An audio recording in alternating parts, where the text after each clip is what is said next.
Bienvenidos un día más a Educación a Distancia, nueva lección. Espero que estén teniendo una buena mañana en Washington y siempre con mucho cuidado con la nueva crisis. La lección de hoy va a consistir en la nomenclatura de iones poliatómicos.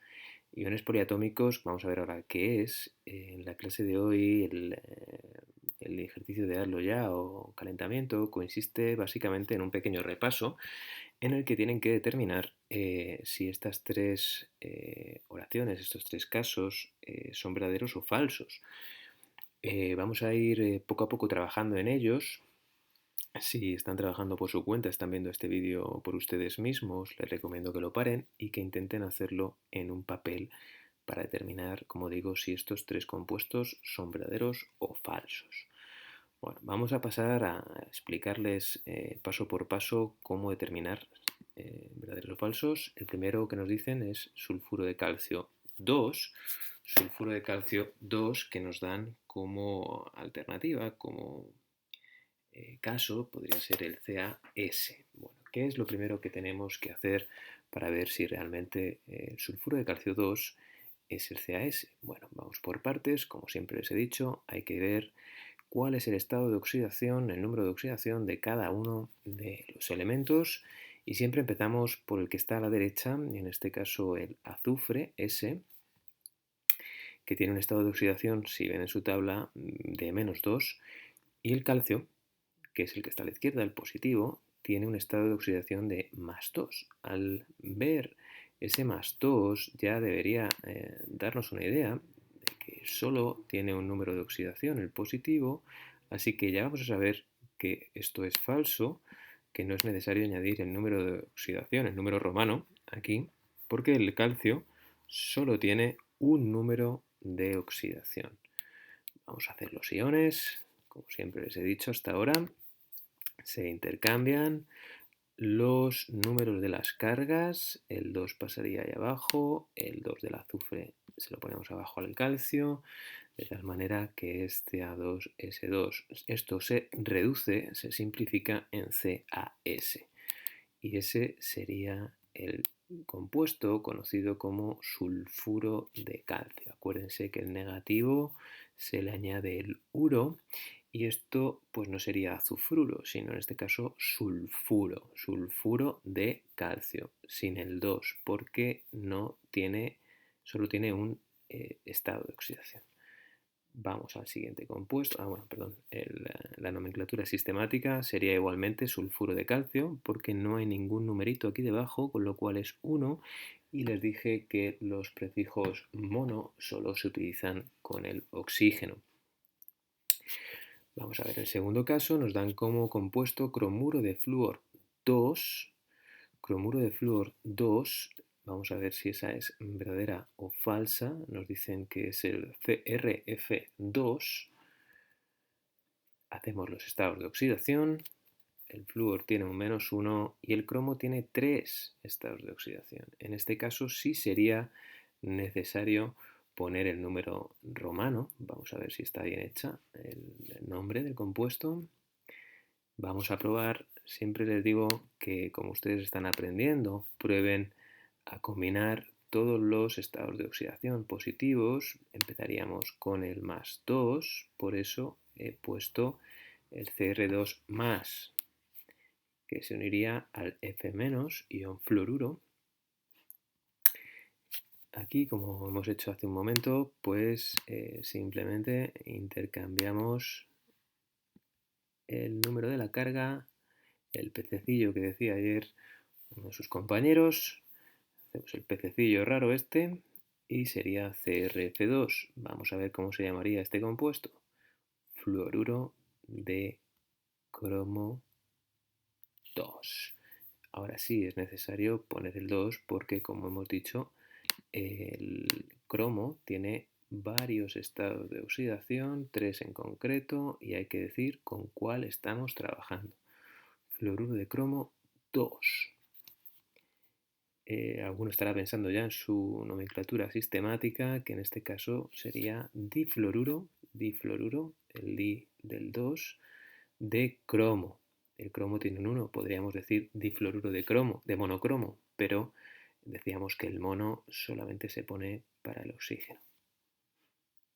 Y vamos con el último, arseniuro de magnesio, y nos dan el Mg3AS2. Si miramos el arsénico es un -3 y el magnesio, que ya deberían conocerlo, tiene un +2. Como el magnesio solo tiene un número de oxidación, nos da una pista de que, bueno, podría llamarse así, no es necesario añadir el número romano, efectivamente. Vamos a ver si es correcto el nombre. Haríamos los iones, no se olviden de que ahora tocaría cambiar las cargas, en este caso el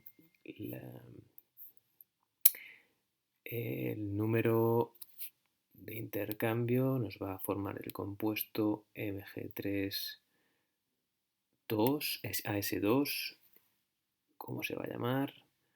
Arseniuro de magnesio. Arseniuro de magnesio, como nos decían en el enunciado, sería correcto. Y la nomenclatura sistemática, diarseniuro de trimagnesio. Diarseniuro de trimagnesio. Esa sería la nomenclatura sistemática.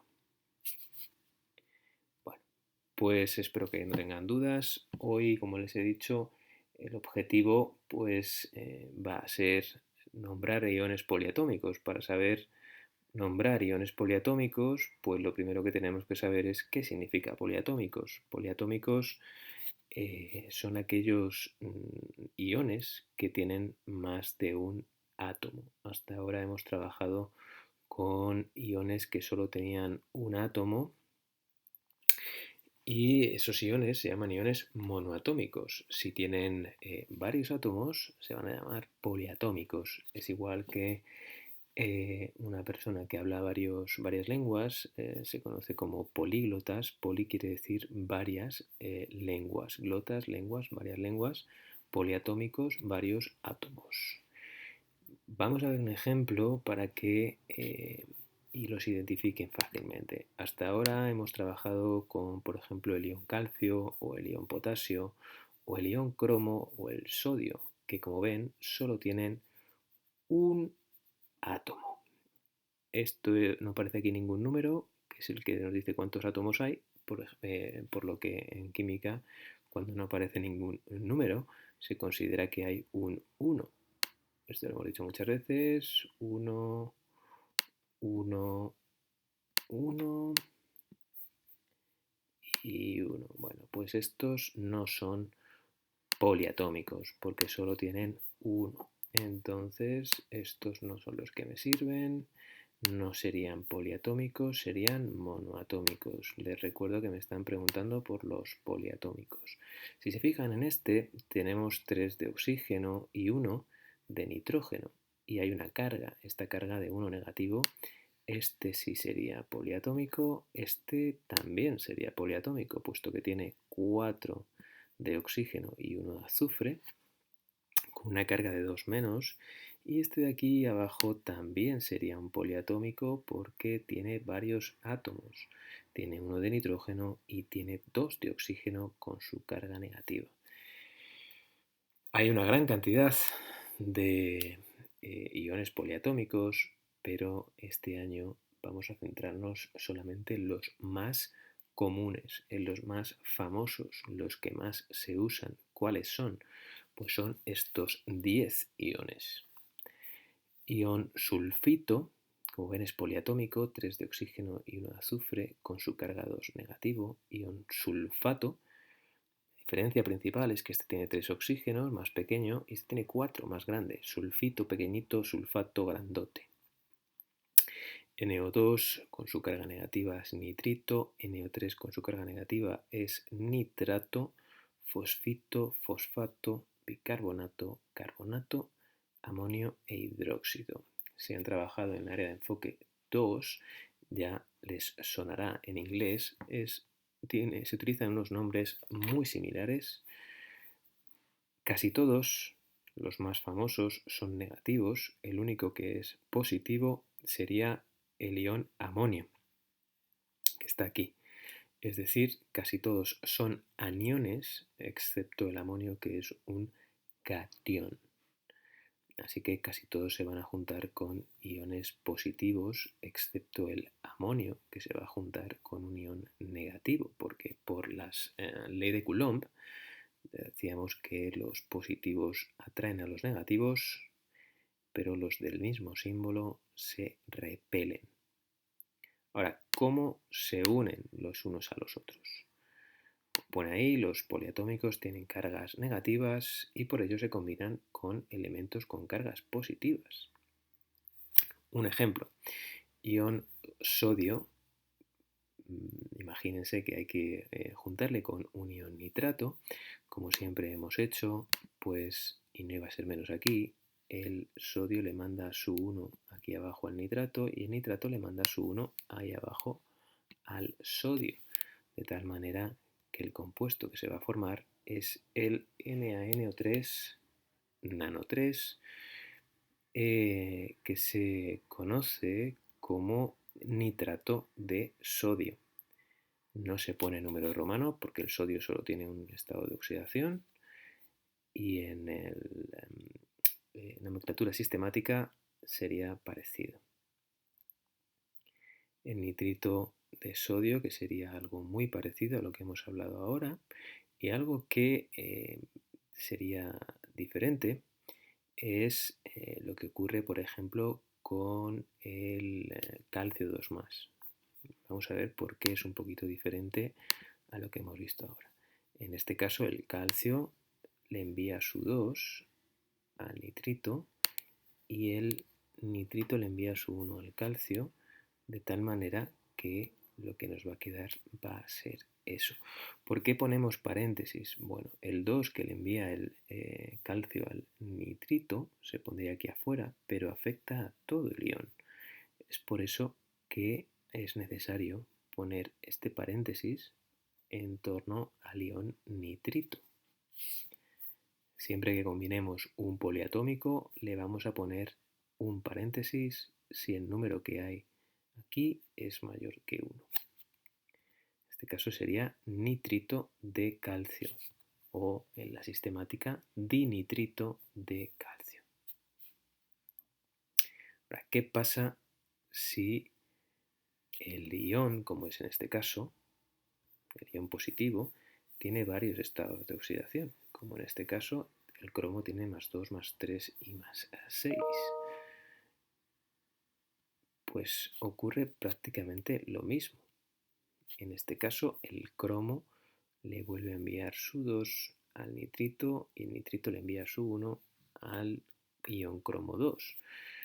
¿Cómo se va a llamar? Pues nitrito de cromo 2, porque es el 2 el número de oxidación que estoy utilizando. Nitrito de cromo 2 o en la nomenclatura sistemática dinitrito de cromo. Acuérdense, dinitrito de cromo.